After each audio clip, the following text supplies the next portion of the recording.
Hello students, hope you all are doing good. Today we are going to discuss about the International Code of Botanical Nomenclature. इसमें basically हम किसी भी plant के nomenclature से related क्या क्या उसकी हिस्ट्री रही है और कैसे कैसे किसी प्लांट का नोमेनक्लेचर करते हैं उसके बारे में हम डिस्कस करेंगे. So it started from Bauhin and Bauhin in 1623. जिन्होंने क्या किया, specially two epithet word use किया. ठीक है, मगर इसमें कोई कंसिस्टेंसी नहीं थी. कहीं वो दो वर्ड से यूज करते थे, कहीं 3 से करते थे. ठीक है, तो सबसे पहले जो लिनियस थे उन्होंने स्पीसीज प्लांटेरम, उनकी एक बुक है, उसमें उन्होंने बाइनोमियल नॉमेनक्लेचर को इंट्रोड्यूस किया. Although it was not intentional but accidental. और बाइनोमियल नॉमेनक्लेचर आप जैसा कि जानते हो, किसी भी प्लांट के दो वर्ड्स में नेम होते हैं. जो पहला होता है वो होता है स्पीसीज एपिथेट, सॉरी पहला जो होता है वो जेनरिक एपिथेट, और दूसरा जैसे कि वो स्पीसीज एपिथेट. जैसे अगर आपको मटर का नॉमेनक्लेचर करना है तो आप उसको करते हो पाइजम, सटाइवम. ठीक है, तो Pisum means generic name and sativum में स्पीसीज नेम. इसके बाद जो इंपॉर्टेंट लैंडमार्क था that was by Tournefort. Tournefort ने क्या किया, एक पूरे सेट ऑफ रूल्स दिए जिसको हम टनफोर्ड लॉ बोलते हैं. ठीक है, ये देखो, ये जो टनफोर्ड लॉ है उसकी खास बात, उन्होंने कहा कि एक जेनरा को एक ही नाम दिया जाना चाहिए, मतलब यूनिवर्सल नोमेनक्लेचर होना चाहिए. और एक बार एक जेनरा के लिए कोई नाम यूज कर लिया गया तो फिर उस नाम को दोबारा किसी और जेनरा के लिए यूज नहीं किया जाएगा. It means plants of different genus should have different generic name. ठीक है, और अगर दो प्लांट का सिमिलर नेम है तो इनको सबसे पहले आप करेक्ट करिए. इससे पहले कि आप नया नोमेनक्लेचर स्टार्ट करिए, पहले पुराने वाले को करेक्ट करिए. That is, if two plants have similar name it should be corrected. उसके अलावा हमेशा क्या होता है कि देखो, प्लांट की डिस्कवरी में या कोई भी चीज नए रिसर्च में, नए डेवलपमेंट में जो ऑथर्स होता है, ठीक है, उसको हमेशा जो पहले रिपोर्ट करता है उसको हमेशा प्रायोरिटी दी जाती है. जैसे आपने पढ़ा होगा कि पेटेंट वगैरह के केस में कि जो पहले पेटेंट फाइल करता है उसी का पेटेंट राइट होता है. तो उन्होंने कहा कि अगर कोई भी एक प्लांट है उसको दो साइंटिस्ट ने डिस्कवर किया है और दोनों ने अलग अलग टाइम पे, तो जिसने पहले डिस्कवर किया है वो हमेशा उसको प्रायोरिटी दी जाएगी. ठीक है, उसके बाद उन्होंने कहा कि polynomials are invalid. Polynomial means, binomial मतलब दो वर्ड्स का नोमेनक्लेचर, पॉलिनोमियल मतलब दो से ज्यादा वर्ड्स का नोमेनक्लेचर. तो जैसे कि सपोज पाइजम सटाइवम है, तो अगर मैं उसको नाम रखूं पाइजम सटाइवम विजिलेरेसस, ठीक है, समथिंग अगर मैं रखूं कि दो से ज्यादा, तो दैट विल बी इनवैलिडेटेड. और हमेशा प्लांट का जब नोमेनक्लेचर करते हैं तो अगर कुछ उसके कैरेक्टर्स से रिलेटेड, कैरेक्टर को एक्सप्लेन करते हुए अगर जेनरिक नेम रहे तो हमेशा वैसे नाम को हमेशा इनकरेज किया जाएगा. जैसे समझो कि मैं आपको एक एनिमल का एग्जांपल देता हूं, चूहा. ठीक है, उसका नाम है रैटस रैटस. तो इंग्लिश में जो हम कॉमन उसको यूज करते हैं दैट इज रैट. तो रैट से बना रैटस रैटस. उसके अलावा सपोज करो कोई और नाम, जैसे मैं आपको आगे एग्जांपल देता हूं उसका, कैसे किसी कैरेक्टर की बेसिस पे उसके नोमेनक्लेचर को किया जाना चाहिए. ठीक है, उसके अलावा उन्होंने कहा कि जो सारे आप यूज करते हो सिंपल टर्म यूज करो, टेक्निकल टर्म्स मत यूज करो. ठीक है, और इस सब सारे लॉ को कंपाइल करके एपी डी कैंडोले ने सबसे पहले टनफोर्ड लॉ को एक कंप्लीटली कोर के फॉर्म में, ड्राफ्ट के फॉर्म में प्रोड्यूस किया. ठीक है, और उसको उन्होंने फर्स्ट इंटरनेशनल बोटेनिकल कांग्रेस जो लंदन में हुई थी 1866 में, वहां प्रेजेंट किया. ठीक है, उसके बाद 1867 में सेकंड इंटरनेशनल बोटेनिकल कॉन्फ्रेंस में ये पूरे प्रियम्बल को ओके मिला. ठीक है, ये किया गया कि ठीक है आप यहां से कंटिन्यू करिए. और यहाँ पे डिसाइड किया गया कि botanical name should be independent to zoological name. ठीक है, इसमें कोई डिपेंडेंसी नहीं होनी चाहिए, हमेशा डिपेंडेंट होना चाहिए नोमेनक्लेचर. उसके बाद लैटिन को प्रायोरिटी दी गई. ठीक है, अब देखो यहाँ पे पूरा जो ड्राफ्ट हुआ, पूरा जो कोड बैठी नोमेनक्लेचर के लिए, उसमें 3 डिवीजन में इसको किया गया. पहला, प्रिंसिपल्स क्या होंगे नोमेनक्लेचर के, जिसको उन्होंने प्रेम्बल कहा, जिस स्पेलिंग आप देखो PREA होगी. दूसरा उन्होंने क्या किया कि दूसरा जो कोर था उसने रूल्स और रेगुलेशंस को, रूल्स और रिकमेंडेशंस को ड्राफ्ट किया पूरा. और सबसे लास्ट में क्या क्या मॉडिफिकेशंस होने चाहिए उसकी बात की गई. अब देखो यहाँ पे कुछ इंपॉर्टेंट रूल्स हैं, उसको मैं आपसे डिस्कस करता हूं. सबसे पहले देखिए, कई सारे रूल्स हैं, आप सबको याद नहीं कर सकते. लेकिन मेजर आर्टिकल्स जो है मैं उसको डिस्कस कर रहा हूं। पहला आर्टिकल है टैक्सॉन को डिफाइन करता है, और taxon is any rank any category in a taxonomic group. मतलब आप टैक्सॉन वर्ड जो है वो स्पीसीज के लिए भी यूज कर सकते हो, जीनस के लिए भी यूज कर सकते हो, ठीक है। यानी कि टैक्सॉन एक कोई भी रैंक हो सकता है हायरार्की सिस्टम ऑफ क्लासिफिकेशन में। और जनरली जो क्लासिफिकेशन का हायरार्की सिस्टम होता है वो होता है सबसे नीचे स्पीसीज, जीनस, फैमिली, ऑर्डर, सब क्लास, क्लास, किंगडम, ठीक है।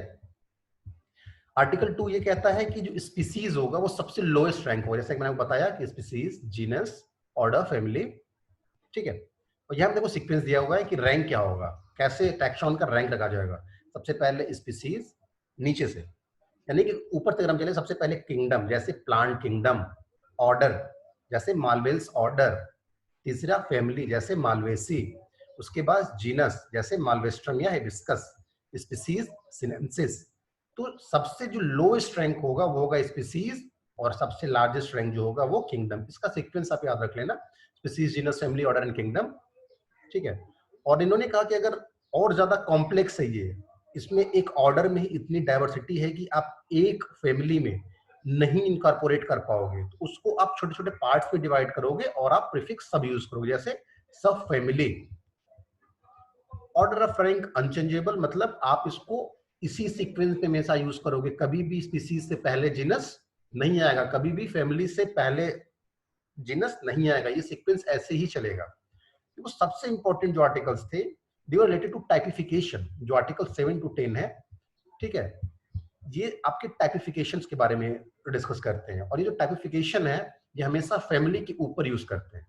मतलब फैमिली के ऊपर मतलब हमेशा ऑर्डर और किंगडम के लेवल पे, सॉरी, कभी भी इसको फैमिली के लेवल के ऊपर से नहीं यूज करेंगे, इसको हमेशा फैमिली के नीचे, यानी कि जो मिनिमम यूनिट होनी चाहिए टाइपिफिकेशन की वो होगी आपकी जीनस, ठीक है। अब देखो इसमें 3-4 इंपॉर्टेंट टाइप हैं, जैसे होलोटाइप, सिनटाइप, लेप्टोटाइप। मैं उसको पहले डिस्कस कर लेता हूं। देखो, सपोज कोई भी साइंटिस्ट मिस्टर एक्स जाते हैं, तो जनरली उनको कहा जाता है कि आप 4 सैंपल कलेक्ट करेंगे।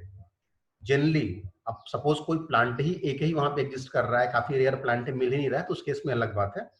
आप 4 सैंपल कलेक्ट करोगे, ठीक है, और चारों को अलग अलग हर्बेरिया पे फिक्स करोगे, और उन चारों में से एक के ऊपर ऑथर का साइन होना चाहिए, यानी कि ऑथर की बियरिंग होनी चाहिए।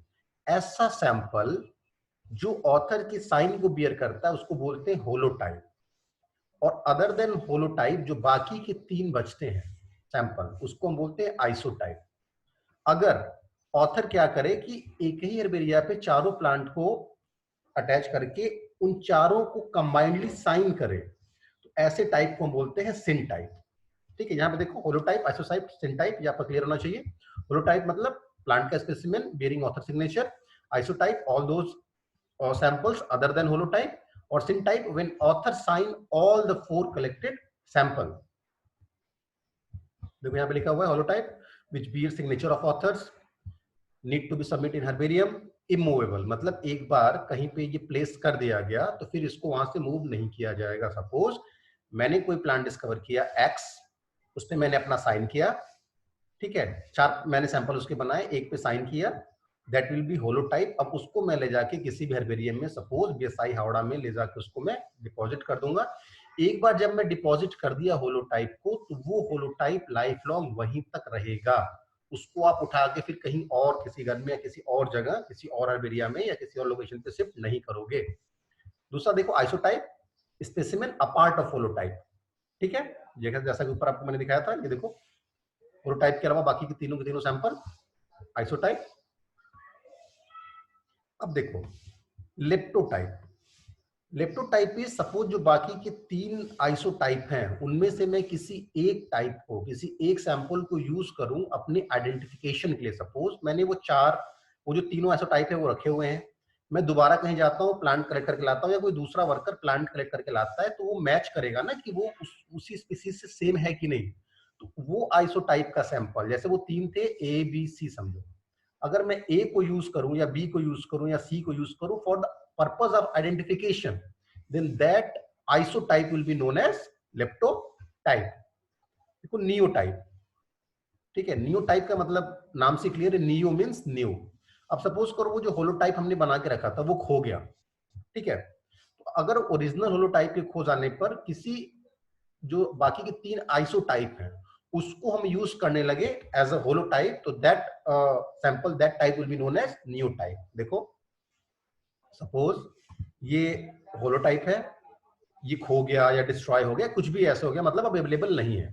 तो अब इनमें से किसी एक को हम जब एज अ होलोटाइप यूज करेंगे, होलोटाइप बना लेंगे, तो that holotype will be known as नियोटाइप।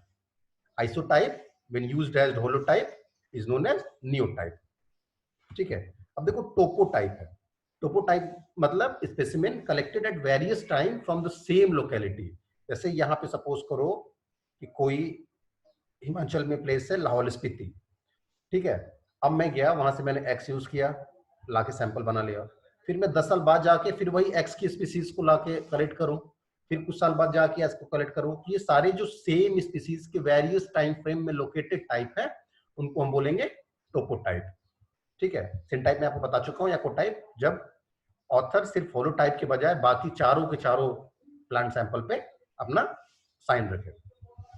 देखो article 11 and 12 is related to principle of priority. मैं आपको ये टनकोड लॉ में डिस्कस कर चुका हूं कि हमेशा जो पहले रिपोर्ट करके नॉमेनक्लेचर करेगा उसको प्रायोरिटी दी जाएगी। जैसे देखो हिबिस्कस विटिफोलियम एक प्लांट है हिबिस्कस, उसको 1763 में एक वर्कर ने डिस्कवर किया और उसका नाम दिया हिबिस्कस विटिफोलियम। उसी प्लांट को 1800 में किसी और वर्कर ने कहा हिबिस्कस एनुआ। तो ऐसे केस में जो सबसे पहले रिपोर्ट किया है, जैसे 1763 में जिस वर्कर ने किया होगा उसके नोमेनक्लेचर को ही एक्सेप्ट किया जाएगा और उस प्लांट का नाम रहेगा हिबिस्कस विटिफोलिया। सिमिलरली देखो नीचे priority of publication, it means अगर आप कोई डिस्कवरी करते हो, प्लांट का नोमेनक्लेचर करते हो, तो आप ये नहीं कि मैंने डिस्कवर कर लिया अपने आप कहीं पे लिख लिया, वो बात नहीं मानी जाएगी। आप जब तक उसको किसी एक एक्सेप्टेड जर्नल में, किसी कॉन्फ्रेंस में कहीं भी प्रेजेंट नहीं करोगे, मतलब आप जब तक उस आइडिया को सबसे शेयर नहीं कर लोगे, तब तक ये नहीं माना जाएगा कि वो आइडिया आपका है। सपोज मैं एक प्लांट डिस्कवर करता हूँ, उसका मैं नाम रखता हूँ AB, मैं खुद से नाम रखता हूँ, और एक दूसरा वर्कर है वो मेरे 10 साल बाद प्लांट को डिस्कवर करता है, उसका नाम वो रखता है BA, लेकिन उस नाम को वो एक पेपर में, किसी रिसर्च आर्टिकल में या किसी कॉन्फ्रेंस में प्रेजेंट कर लेता है, पब्लिश कर लेता है। तो जब कल को कोई मीटिंग होगी और मैं कहूंगा कि देखो मैंने तो इसका नाम पहले रखा था, तो मुझसे कहा जाए कि आप प्रूफ दीजिए कि आपने इसको ये नाम दिया था। ये प्रूफ कहाँ से मिलता है? वो पब्लिकेशन से मिलता है, कॉन्फ्रेंस की प्रोसीडिंग से मिलता है।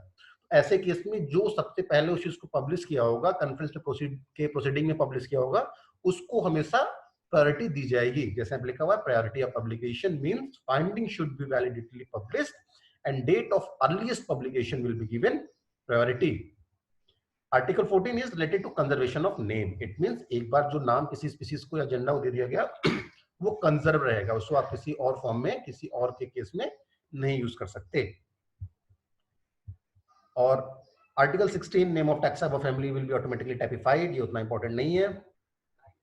अब इसके देखो देखो आर्टिकल 18 में कहा गया कि फैमिली का नाम में हमेशा जो सफिक्स CEAE यूज होगा, जैसे क्रूसीफेरी, कंपोजिटी, पामी, लैबिएटी। अब देखो पामी, ये सब जो नाम देखो इन सब में क्या है, CAEAE नहीं है। ठीक है, कुछ एक्सेप्शंस हैं यहाँ पे, बट फिर भी देखो पामी का नाम बदल के, नया नाम बदल के कर दिया गया एरेकेसी, ARECACAE। तो इसको हम ट्राई कर रहे हैं कि बाकी के जो कुछ एक्सेप्शंस भी थे, जैसे क्रूसीफेरी, कंपोजिटी, पामी, लैबिएटी, इनको भी हम इस फॉर्मेट में लाए। क्रूसीफेरी अभी भी एक्सेप्शन है, कंपोजिटी का नाम बदल के हमने कर दिया एस्टरेसी, ASTERACAE। पामी का नाम बदल के हमने कर लिया एरेकेसी, ARECACAE। लैबिएटी का नाम हमने बदल कर दिया लैमिएसी, बट क्रूसीफेरी अभी भी एग्जांपल एक्सेप्शन में आता है। और फैमिली के नोमेनक्लेचर में हम ध्यान देते हैं कि उसका जो सफिक्स हो वो CEAE हो, और हमेशा सब फैमिली के नाम के साथ हम सफिक्स लगाते हैं ऑइडिस। ठीक है,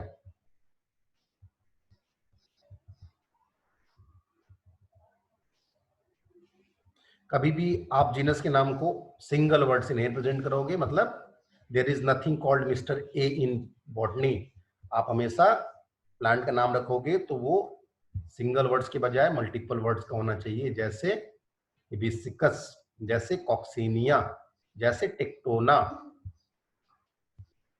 ये डेट ऑफ पब्लिकेशन से मैं बता चुका हूं आपको। बायनोमियल हमेशा कंसीडर किया जाएगा, प्रायोरिटी दी जाएगी। अब देखो ऊपर मैंने बताया था ना कि हमेशा जब प्लांट का नोमेनक्लेचर करते हैं तो उसके कैरेक्टर्स को ध्यान में रखना चाहिए, ठीक है। अब सपोज करो कोई लीफ है वो पेंटेट है किसी प्लांट की, ठीक है, तो जनरली हम इसके स्पीसीज में क्या वर्ड यूज करते हैं, पेंटाफोलियम, ठीक है। यानी कि हम ऐसे वर्ड्स को चूज करते हैं जो उसके कैरेक्टर्स को एक्सप्लेन करे।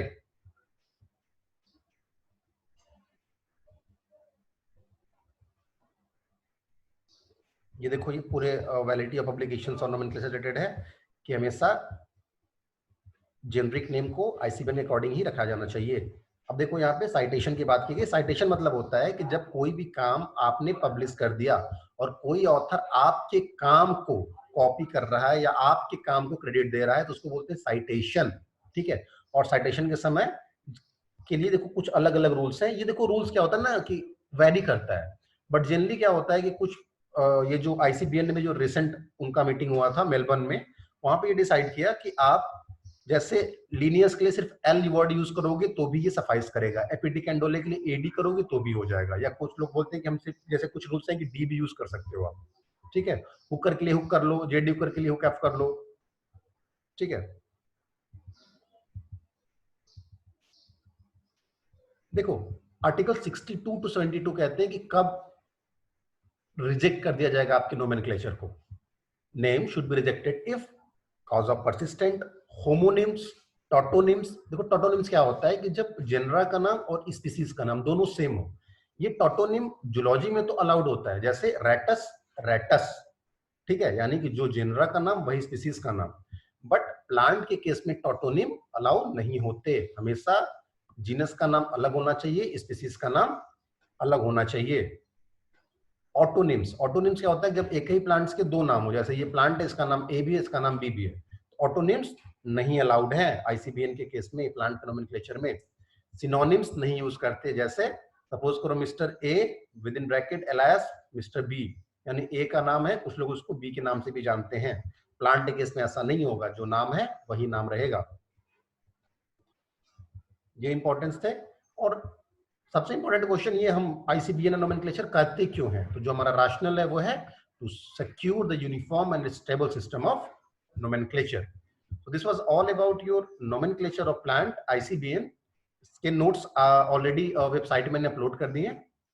नेक्स्ट लेक्चर जो आपका होगा वो क्लासिफिकेशन सिस्टम पे होगा। ओके।